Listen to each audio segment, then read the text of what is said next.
The key burned cold in my palm, a jagged piece of brass, heavy with implication.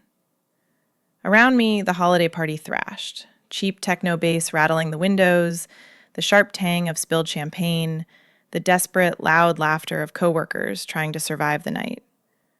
But I was anchored to the metal biting into my skin. I looked up. Across the room, leaning against a steel pillar like she owned the structure itself, was Izzy. Izzy Snow, senior strategist. She wasn't smiling. Her gaze held mine, heavy and unflinching. This wasn't a gift. It was a dangerous invitation. We worked in a panopticon of our own making. The office was a converted industrial loft in the warehouse district, a cavern of exposed brick and radical transparency. That was the founder's favorite buzzword. It meant floor-to-ceiling glass walls for every conference room, an open floor plan that stripped away privacy, and an acoustic environment where a dropped pen sounded like a gunshot. It was designed to foster collaboration, but mostly it created a cage of constant observation. The air smelled of ozone and expensive espresso, a scent that barely masked the underlying sweat of ambition. I existed in the periphery of this fishbowl. As a junior analyst, my role was to be invisible, to process the data, clean the spreadsheets, and ensure the metrics looked green for the board meetings I wasn't invited to. I lived behind dual monitors, watching the ecosystem from the safety of the back row. And at the center of that ecosystem, vibrating with a terrifying stillness, was Izzy. If the startup was a chaotic storm of pivots and panic, Izzy Snow was the eye. She operated with a surgical precision that made everyone else look frantic. You could hear her movement before you saw her, the rhythmic, deliberate click of her heels on the polished concrete. It wasn't a walk, it was an arrival. When she entered the war room, the central glass box where the executives fought over strategy, the air pressure in the loft seemed to drop. The ambient noise of typing and Slack notifications would dampen, replaced by a collective, held breath. She was the calm center everyone orbited, but no one dared to touch. The professional distance between us was vast, a chasm bridged only by the sterile hum of the HVAC system. She was the lead strategist, the woman who turned vague concepts into revenue. I was the analyst who formatted the slides. I watched her work through the glass walls, noting the way she dismantled arguments with a single, quiet sentence. Her denial of bad ideas was a wall built of glass and expectation. She wore tailored suits in charcoal and navy, armor that deflected the casual informality of the rest of the office. I knew her habits the way a cartographer knows a coastline. I knew she drank loose-leaf Earl Grey, never coffee. I knew she stood by the north window when she was thinking, staring out at the gray city skyline with a look of intense, guarded vulnerability. But we never spoke. Not really. There were the polite nods in the elevator, the excuse me in the narrow kitchenette, but the air never charged between us then. It was sterile, safe. I was safe in my obscurity, and she was safe in her tower of competence. The hierarchy was absolute, an architecture of our lives that was solid and immovable, until the email arrived. It hit our inboxes at 9 a.m. on a Tuesday, shattering the morning lull with a cheerful ping that belied the anxiety it would cause. Mandatory holiday integration event, Secret Santa exchange. The subject line alone was enough to make the room tense. Forced fun was the currency of the season. We were to be randomized, paired off by a blind algorithm, to exchange gifts with people we likely barely knew. I stared at the screen, dread curling low in my stomach. In a place built on transparency, the idea of a secret exchange felt like a trap, a forced collision of worlds that were never meant to touch. I didn't know it then, but the algorithm was about to ignore the hierarchy completely. It was about to drag me out of the periphery and place me directly in the line of fire. The glass walls were about to shatter. The execution was digital, bloodless, and entirely random. We didn't draw names from a hat. That would have been too analog for a company that prided itself on disruption. Instead, a Slack bot named Elfomatic spun through the employee directory at 10 a.m. on Wednesday. The notification popped up on my second monitor. a cheerful little ping that sounded like a slot machine settling on a loss. Your match is snow. The air left my lungs. I stared at the pixels, waiting for a glitch, a correction, just kidding. It didn't come. The algorithm, in its cold, binary wisdom, had paired the invisible junior analyst with the woman who could dismantle my career with a single, well-placed frown. The panic was immediate and physical, a cold flush rising up the back of my neck. What do you buy for a woman who earns 10 times your salary?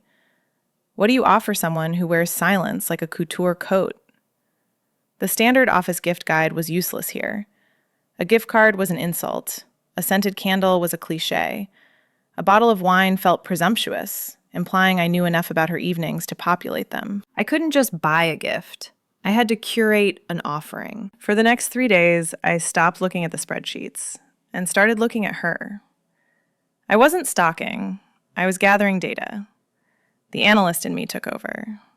I watched the way she moved through the break room, bypassing the gleaming espresso machine for a small, battered silver tin she kept in her office. It wasn't the generic office supply tea. The label was faded, French, something specific and rare. I noted the way she sat at her desk when the door was open. She didn't have the usual stack of business strategy bestsellers or self-help mantras. Instead, her workspace was anchored by heavy, oversized volumes on structuralism and industrial design. One evening, long after the sales team had left for happy hour, I saw her tracing the cover of a magazine. It was a vintage architectural journal, the cover featuring the stark, unforgiving lines of a brutalist government center. She didn't look at it with the critical eye of a strategist assessing value. She looked at it with something softer, reverence. She liked things that were difficult, imposing, and honest. She liked structures that didn't apologize for their weight. That was the key. I spent my lunch hour on Thursday in a dusty antiquarian bookshop 3 blocks away, a place that smelled of vanilla and decaying paper. I found it on a high shelf, wedged between a biography of Le Corbusier and a text on urban planning. Concrete and Void, a 1974 first edition retrospective on brutalist architecture in London. The dust jacket was intact, a monochromatic study in shadow and stone. It was heavy, substantial. I opened it, the pages crisp and yellowed at the edges, filled with high-contrast black and white photography of raw concrete and sharp angles. It was stark. It was beautiful. It cost more than my weekly grocery budget. I bought it, without blinking. Back at my apartment, I treated the wrapping like a ritual. The office culture dictated bright, garish colors, snowmen, reindeer, glitter that would infest the carpet for months. I went the opposite direction. I bought thick, matte charcoal paper and a spool of black silk ribbon. I wrapped the book with the precision I usually reserved for quarterly reports. The corners were sharp enough to cut, the tape invisible, the ribbon tied in a flat, severe knot. It didn't look like a holiday gift. It looked like a monolith. Friday morning, the office was vibrating with manic holiday energy. People were already exchanging their gag gifts, world's okayest employee mugs, inflatable flamingos, kitschy desk toys that would end up in a landfill by February. The laughter was loud and forced, a desperate attempt to manufacture camaraderie before the year-end burnout set in. I kept the charcoal brick hidden in my bag, feeling its weight against my hip. It felt like a foreign object in this landscape of disposable fun. It was too serious, too thoughtful. It said, "I have been watching you, and I know what you are." By the time the sun set and the overhead fluorescents were replaced by the mood lighting of the party, the anxiety had settled into a hard knot in my chest. I wasn't just giving a gift. I was handing over a piece of evidence. The office had transformed into a surreal, low-fidelity version of its usual self. The overhead fluorescents were killed, replaced by strands of fairy lights draping over monitors like glowing cobwebs. The DJ, a guy from marketing, was blasting a remix of Last Christmas that made the glass walls vibrate. I stood near the edge of the break room, holding a plastic cup of lukewarm Prosecco that tasted like cheap disappointment. The air was thick, heavy with the scent of expensive perfume, mixing with the ozone of overheating servers and the sharp tang of spilled alcohol. It was that dangerous hour of the night where the hierarchy begins to dissolve. Then came the calling of names. The glass bowl, the central conference room where careers were usually dissected, was the stage. We gathered around the long oak table, now piled high with glittery bags and hastily wrapped boxes. I watched Izzy stand near the head of the table. She hadn't loosened up. While others had unbuttoned collars or donned Santa hats, she remained immaculate in her charcoal suit, a glass of red wine held loosely in her fingers. She looked like she was observing a sociological experiment rather than participating in a celebration. When her name was called, the room quieted slightly. The reverence was still there, even under the influence of cheap champagne. I stepped forward, my heart hammering a frantic rhythm against my ribs, and placed the matte black brick on the table. It looked alien among the silver and red foil, a monolith of intention in a sea of disposability. Izzy set her glass down. She picked up the package. I saw her fingers pause on the silk ribbon. She didn't tear it. She untied the knot with a slow, deliberate pull. She peeled back the paper. When the cover of Concrete and Void was revealed, the stark, brutalist gray, her movement stopped completely. The room was noisy, people shouting, "Open it!" But in that small radius around her, the silence was absolute. She ran a thumb over the spine. It was a caress. She opened to the title page, saw the date, the edition. Then she looked up. Her eyes scanned the crowd, bypassing the executives, the loud sales bros, until they locked onto me. It wasn't a smile. It was recognition. For a second, the glass walls fell away. She didn't mouth thank you. She just nodded, a microscopic tilt of her chin that felt like a secret handshake. She realized, in that terrifying moment, that the invisible analyst had been watching her. And worse, that I had understood what I saw. Before I could process the heat in my cheeks, my name was called. The crowd cheered, a raucous sound that felt distant, underwater. Someone pressed a box into my hands. It wasn't a bag. It wasn't a gag gift. It was small, square, and wrapped in deep midnight velvet. It looked indistinguishable from a jewelry box. The weight of it jarred me. It was heavy, dense, concentrated mass. "Ooh," someone from HR cooed, leaning in close, her breath heavy with peppermint schnapps. "Looks like someone got the good list. Is that Cartier?" Laughter rippled through the circle. "Open it," a developer shouted. "Let's see the bling." I stared at the box. It sat in my hand like a loaded weapon. The velvet was soft, plush against my sweating skin, but the object inside felt cold, even through the packaging. It didn't rattle. It didn't shift. It felt solid. A ring box is light. It holds air and promise. This held gravity. I looked up, instinctively seeking Izzy again. She was back to sipping her wine, her profile turned to me. But I saw the tension in her jaw. She was waiting. "Come on, show us!" The pressure was suffocating. If I opened it here, under the fairy lights and the gaze of 50 drunk coworkers, I would be exposing something I didn't even understand yet. If it was jewelry, the rumors would start before the box was fully open. If it was something else, the confusion would be just as loud. My voice failed, swallowed by the bass drop. I forced a tight, fake smile, clutching the box to my chest like a shield. "I'm going to save it," I lied, my voice pitching too high.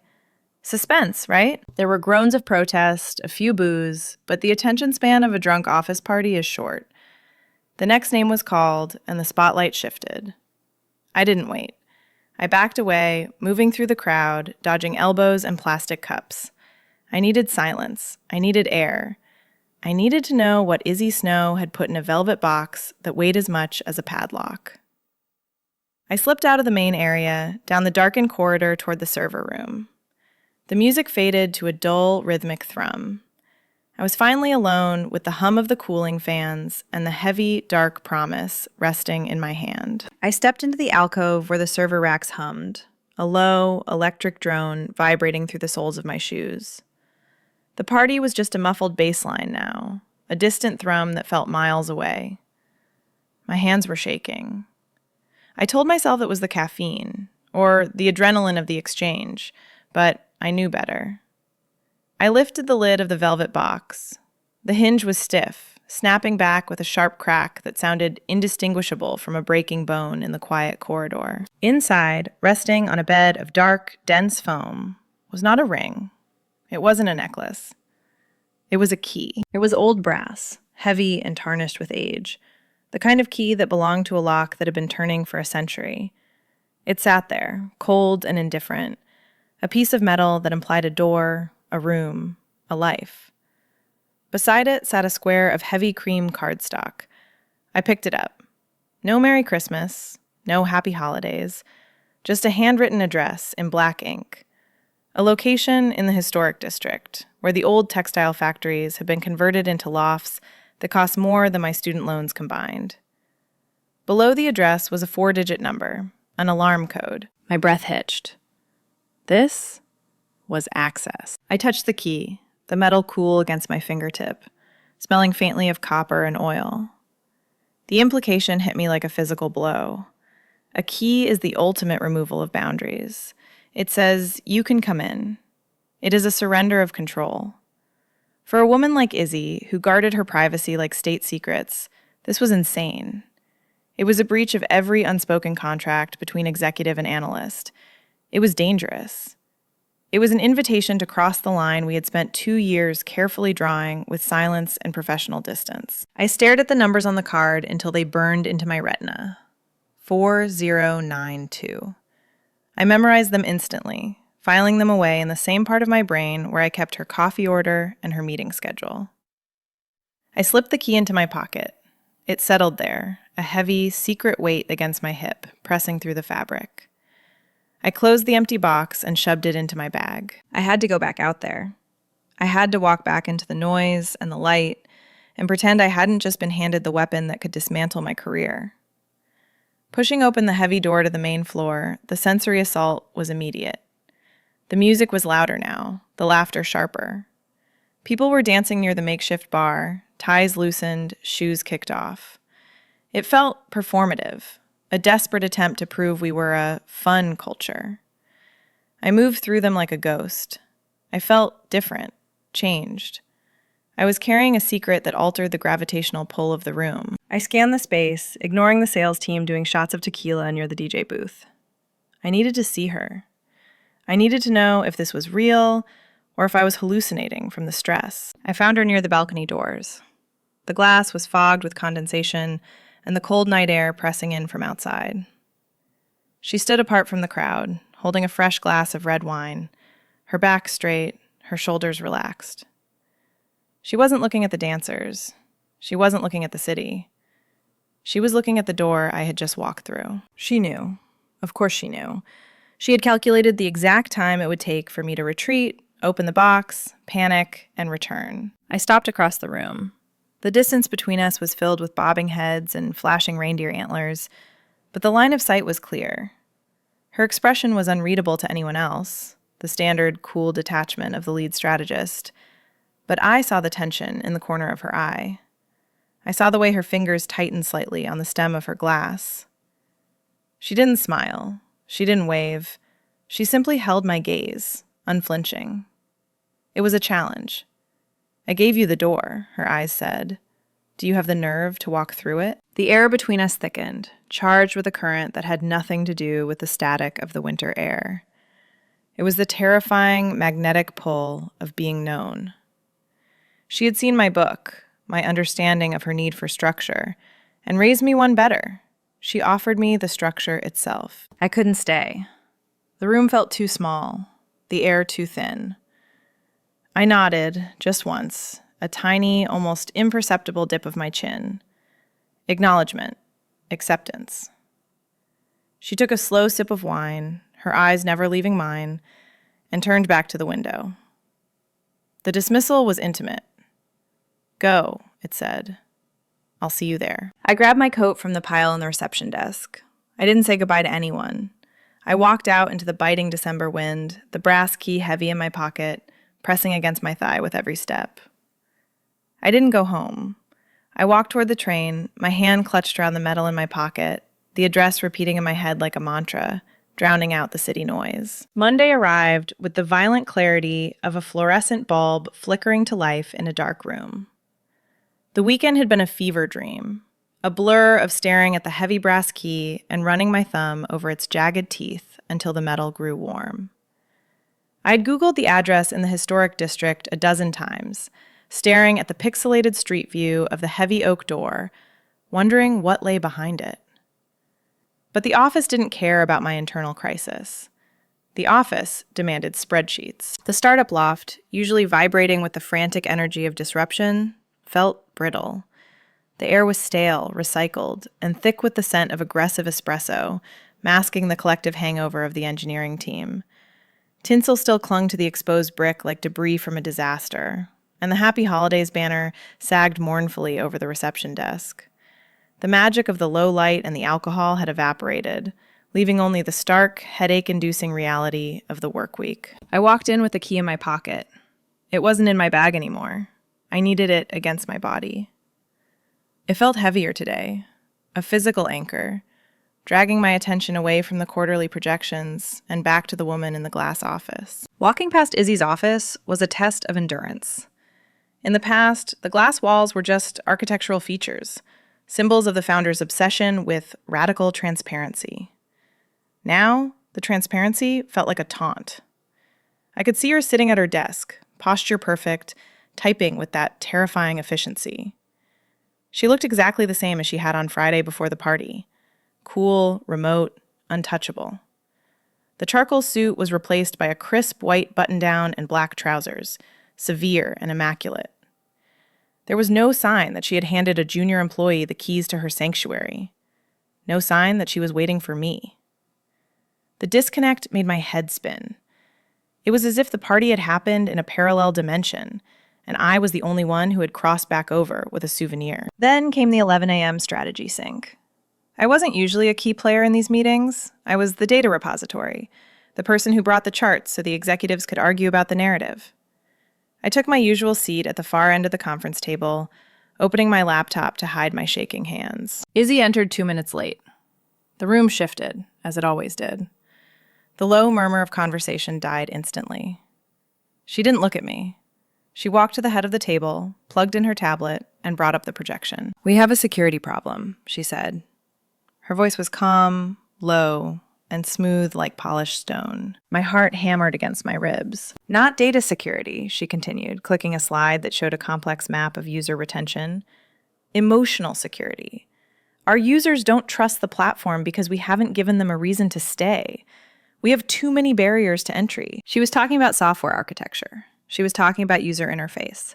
But every word felt like a coded message beamed directly into my skull. I stared at her hands as she gestured at the screen. Long fingers, no jewelry, nails buffed to a natural shine. Those were the hands that had wrapped the velvet box. Those were the hands that had placed the key inside. "We need to create better access points," she said, turning to face the room, her gaze sweeping over the marketing lead before landing, briefly, on me. "If we keep the ecosystem closed, we stagnate. We need to open the back doors. We need to allow for vulnerability in the system." I swallowed hard, my throat dry. The double entendre was so loud, I was sure the VP of sales could hear it. But no one blinked.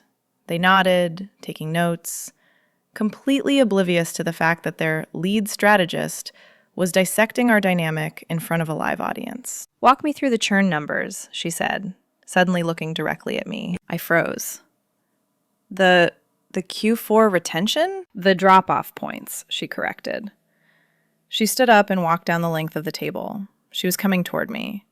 The click of her heels was a countdown. She stopped behind my chair.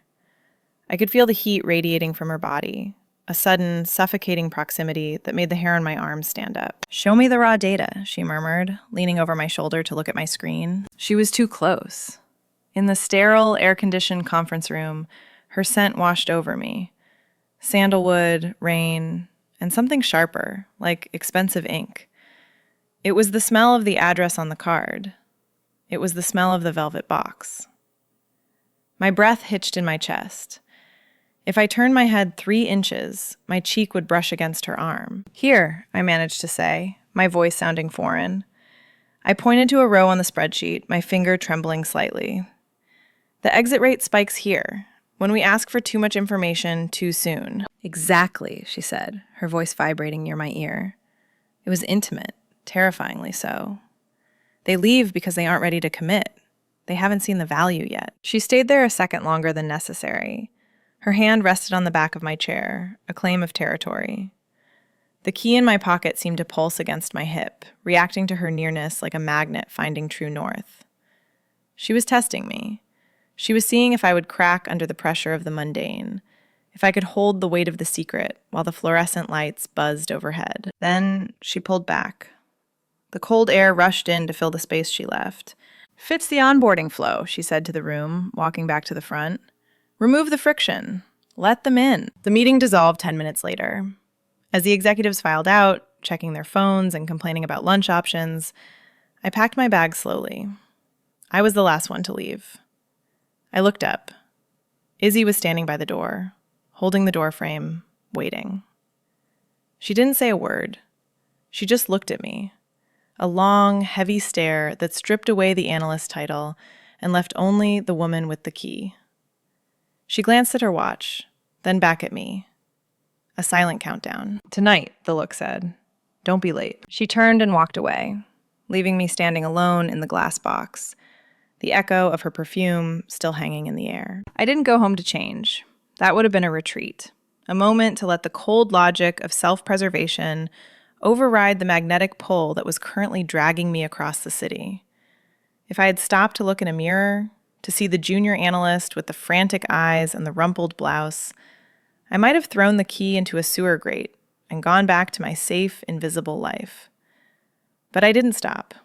I let the curiosity drive me, a terrifying engine fueled by the heat of the brass key against my hip. The journey was a physical transition between two incompatible worlds. I left the startup district with its aggressive glass facades and neon-lit co-working spaces that promised community while delivering surveillance. I took the train south, watching the city shed its modern skin. The steel and chrome gave way to iron and brick, the frenetic energy of the tech sector, where everyone walked with the hurried pace of people late for a meeting that could have been an email, dissolved into something slower, heavier. The historic district was a grid of cobblestones and shadows. The streetlights here were yellow and dim, casting long pools of amber on the damp pavement. It was quiet. Not the empty silence of a vacuum, but the heavy, settled silence of money and history. The buildings were old textile mills and warehouses converted into lofts, structures that had survived fires and recessions. They didn't apologize for their size. They loomed. I found the address easily. It was a massive corner building, dark brick blackened by a century of industrial soot, now cleaned to a matte finish. There was no doorman, no glass lobby visible from the street, just a heavy iron door and a discreet keypad.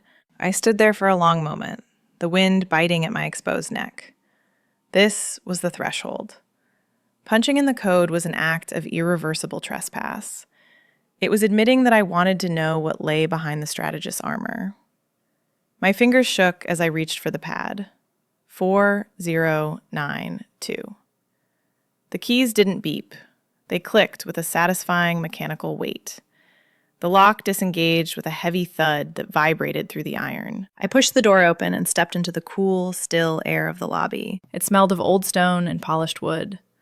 The floor was concrete, stained dark and sealed to a high gloss.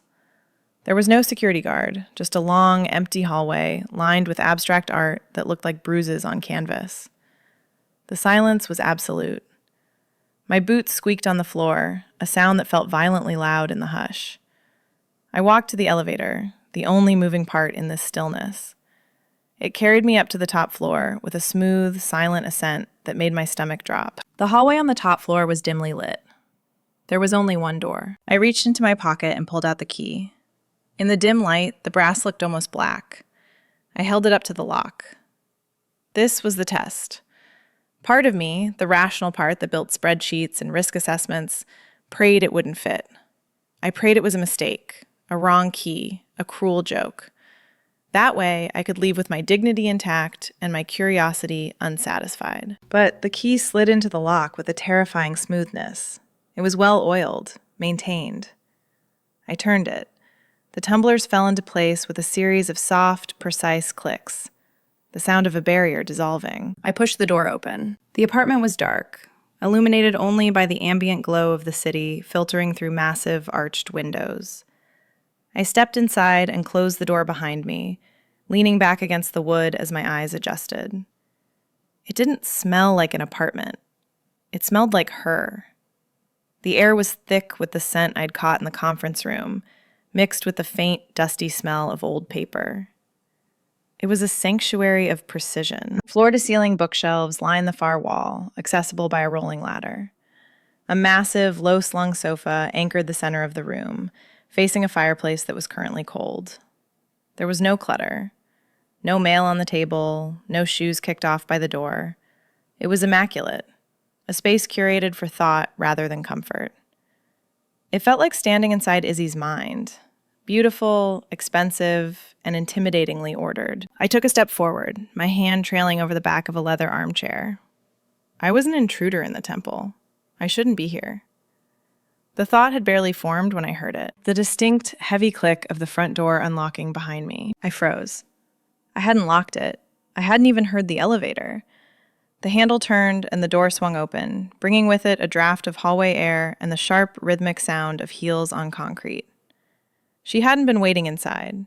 She had been waiting for me to arrive. Izzy entered, not with the fanfare of the boardroom, but with the quiet exhaustion of a woman returning to the only place she didn't have to perform. She didn't startle when she saw me standing by the sofa. She didn't gasp or demand an explanation. She simply turned back to the heavy oak door and threw the deadbolt. The thud of the metal sliding home echoed in the high ceilings, a sound that felt final. It sealed the office, the rumors, and the hierarchy outside. She dropped her keys into a ceramic bowl on the entry table. The clatter was sharp, domestic. Then she began to dismantle the armor. I watched, paralyzed by the intimacy of the act, as she shrugged off her blazer. It wasn't a seductive gesture. It was a necessary shedding of weight. She hung it on a hook with deliberate care, revealing the white silk blouse underneath. Without the structure of the jacket, she looked smaller, less like a monolith and more like a human being made of bone and blood. She reached up and pulled the pins from her hair, letting the severe chignon unravel. Dark waves fell against her neck, softening the sharp line of her jaw. She let out a long breath, a sound that carried the weight of 10 hours of strategy and silence. "You found it," she said. Her voice was lower here, stripped of the projection she used in meetings. It was husky, worn at the edges. "The address wasn't hard to find," I replied, my own voice sounding too loud in the stillness. "The code was the year the building was commissioned." She turned to look at me then. Her eyes were dark in the ambient light, stripped of the professional gloss she wore like a shield. "I knew you'd figure that out. You pay attention to the architecture." "Why?" I asked. The question hung in the air between us, heavy and unadorned. Why give me this? Why let me in? She walked past me, heading toward the kitchen island that separated the living space from the culinary workspace. The floorboards creaked softly under her weight, a human sound in a perfect room. She didn't answer immediately. She reached for a bottle of wine that had been left to breathe on the counter, a heavy, dark red. She poured 2 glasses with steady hands, the liquid glugging softly into the crystal. "Because of the book," she said finally, sliding 1 glass across the marble surface toward me. "It was just a book, Izzy." "No." She picked up her glass and leaned her hip against the counter, facing me. The distance between us was 10 feet of expensive flooring, but it felt like inches. Everyone else sees the title. They see senior strategist. They see the salary. They give me things that reflect what they want from me. Approval, promotion, access. You gave me a book about concrete.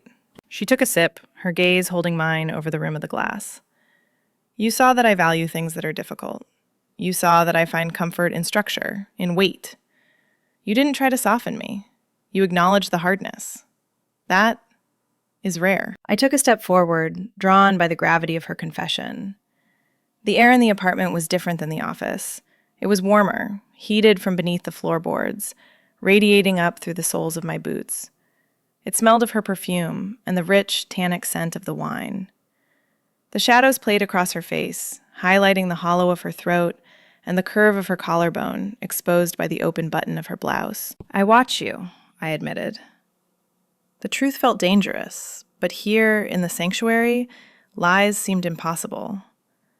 "I've always watched you." "I know," she set the glass down. "That's why you're here. I didn't want a witness to the strategist. I have a board of directors for that. I wanted a witness to this." She gestured vaguely at the room, at her hair, at the silence. "To the person who exists when the projection shuts off." The power dynamics that defined our days, the org charts, the reporting lines, the glass walls, evaporated in the warmth of the room. Here, she wasn't my boss. She was just a woman standing in her kitchen, tired and terrifyingly open. The silence of the apartment wasn't empty. It was full of the hum of the city outside and the crackle of tension inside. She pushed off the counter and walked toward me. She didn't walk with the aggressive click of her office heels. She moved with a fluid, predatory grace. She stopped 2 feet away, close enough that I could see the pulse beating in her neck. "You have the key," she whispered, the words brushing against my skin. "You opened the door. So tell me, analyst, what is your assessment of the data now?" I looked at her, really looked at her, unmasked in the sanctuary she had built to keep the world out. "I think," I said, my voice trembling, "that the fortress was never meant to keep people out. It was waiting for someone who knew how to open the gate." Izzy didn't smile, but her eyes softened, the dark irises catching the light from the window. She reached out, her hand hovering in the space between us, an invitation and a challenge. "Then come closer," she murmured, "and let's see what happens when the walls come down." I stepped into the space she offered. The kitchen island, a slab of cold Carrara marble that had felt like a barricade a moment ago, was now just scenery. We were on the same side of the room, on the same side of the silence. The air between us wasn't just warm, it was thick, viscous, with the kind of tension that makes it hard to fill your lungs. I could smell the wine breathing in the decanter, the faint metallic tang of the city rain on my own coat, and beneath it all, the sandalwood warmth of her skin. Izzy didn't retreat. She leaned back against the counter, her eyes tracing my face with the same clinical intensity she used to dissect a failing business model. "You think you're invisible," she said softly, the words hanging in the stillness. "In the office. You think because you sit in the back row and don't fight for the mic during all hands, you disappear." She shook her head slowly, a micro movement that caught the light. "But silence is a frequency too. And yours is deafening." She reached out. Her hand, cool and steady, brushed against the collar of my coat. She didn't pull me in for a kiss. Instead, she adjusted the lapel, smoothing the wool with a slow, deliberate thumb. The friction of the fabric against my neck sent a shockwave straight to my spine, a gesture of ownership that felt terrifyingly domestic, far more intimate than if she had simply unbuttoned my shirt. "I read your reports," she murmured, her gaze dropping to her own hand on my chest, then back up to my eyes. "Not just the executive summaries, the raw data notes. You see patterns before the algorithm does. You caught the drift in the Q3 user sentiment weeks before the crash. You didn't say anything in the meeting, but you wrote it down." Her fingers drifted up, skimming the line of my jaw, barely touching the skin, a ghost of a touch that made my knees weak. "I like a mind that waits. I like a mind that watches." My breath caught, ragged and loud in the quiet loft. This wasn't the frantic, fumbling lust of a holiday party hookup. There was no desperate clawing at zippers, no messy collision of mouths fueled by cheap Prosecco. This was slower. It was the heavy, suffocating heat of potential. It was the energy of a dam holding back a river. I wanted to grab her wrist, to pull her against me, to ruin the pristine order of her hair and her shirt. But I didn't. I stood paralyzed by the precision of her intimacy. She wasn't just asking for my body. She was dissecting my intellect and telling me it turned her on. "Why the key?" I managed to whisper. The question felt fragile, like glass. Izzy stopped moving. Her hand rested against my neck, her thumb pressing lightly against my pulse point. She could feel the way my heart was throwing itself against my ribs. "Because I'm tired of people who only want the view from the penthouse," she said, her voice dropping to a register that vibrated in my chest. "They want the strategist. They want the access. They want the proximity to power." She looked at me, her expression stripping away the last of her corporate armor, leaving her eyes wide and dark. "I gave you the key because I wanted to see if you'd come for this. For the quiet. For the person who drinks tea out of a battered tin and reads about brutalism because the world is too loud." She stepped closer, eliminating the last inch of distance. Her body heat radiated through her silk shirt, warming the front of my coat. "It's a test," she admitted, her eyes unflinching. "If you had treated it like a joke in the break room or a trophy to show the sales team, I would have known I was wrong about you. And now?" "Now," she breathed, her forehead resting momentarily against mine. "I know I'm in trouble." The realization hit me harder than the alcohol or the height of the ceiling. This wasn't just a seduction. If it were just sex, we would be in the bedroom by now.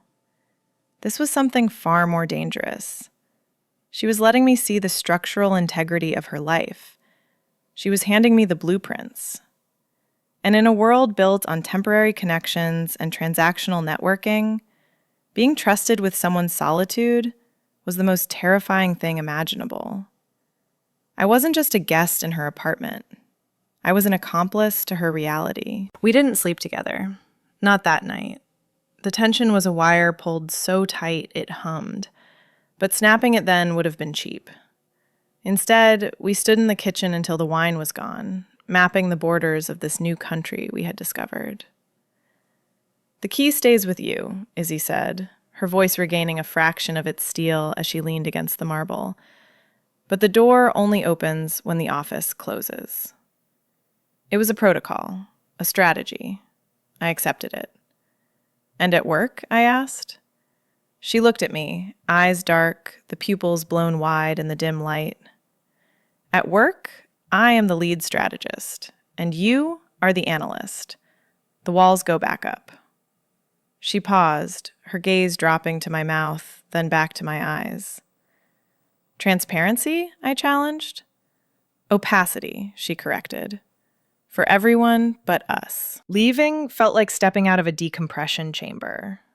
The cold December wind on the street hit me like a physical slap, shocking my system back into the present. I walked to the train station with the taste of her wine still on my tongue and the weight of the brass key burning against my thigh. The city looked different. The looming buildings weren't just concrete and glass anymore. They were shells, hiding secrets.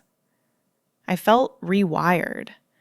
I wasn't just the person who formatted the slides. I was the person who held the access code to the center of the maze.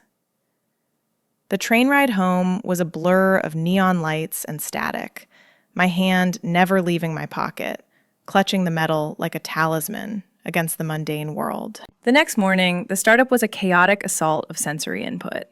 The espresso machine screamed, the sales team shouted over table tennis, and the Slack notifications chimed like a frantic heartbeat. Usually, I drowned in this noise. I let it wash over me, shrinking into my monitors, hoping to survive until 5. Today, I moved through it with a strange, calm buoyancy. I sat at my desk, opened the Q4 projection spreadsheets, and felt the heavy, jagged outline of the key in my pocket. It was a grounding rod, a secret anchor that kept me from drifting away. At 10 a.m., Izzy walked onto the floor. The air pressure dropped, just as it always did. She was back in her armor, a sharp navy blazer, hair pinned back in that severe, perfect chignon, face composed into a mask of professional indifference.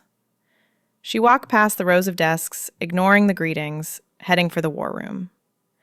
To everyone else, she was the terrifying executive who might fire them for a typo. To me, she was the woman who drank cheap tea and let her guard down in a room full of silence. She passed my row. She didn't stop. She didn't smile. But as she crossed my line of sight, her eyes flicked to mine. It was a fraction of a second, a microscopic breach in the firewall. In that glance, I saw the kitchen. I saw the wine. I saw the vulnerability she had entrusted to me. Then she looked away, entering the glass conference room and closing the door. The team around me saw a boss closing herself off. I saw a woman locking the gate, knowing I was the only one who could open it from the outside. I sat in the meeting later that afternoon, watching her dismantle a product roadmap with ruthless efficiency. The product lead looked terrified. The CEO looked impressed. I just watched her hands, the way she held the laser pointer, the way her fingers curled around the edge of the table. When she critiqued a slide, I didn't hear criticism. I heard the echo of her voice in the loft, saying she liked a mind that waits. I knew the temperature of her skin.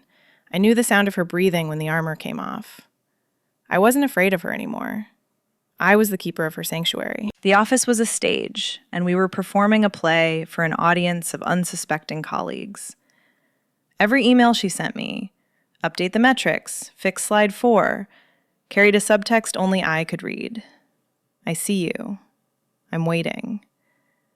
The radical transparency of the glass walls was a lie we both maintained. The real truth was heavy, brass, and hidden in the dark, waiting for the sun to go down. The elevator door slid shut, sealing us in a temporary steel private box. The descent was smooth, silent, the numbers counting down. We stood shoulder to shoulder, staring ahead at the brushed metal doors. Izzy didn't look at me, but her hand drifted down, her pinky finger brushing against mine. Deliberate, lingering, claiming. The office saw a strategist and an analyst. The key in my pocket proved we were something far more complex. If you want to see where this dangerous access leads, subscribe.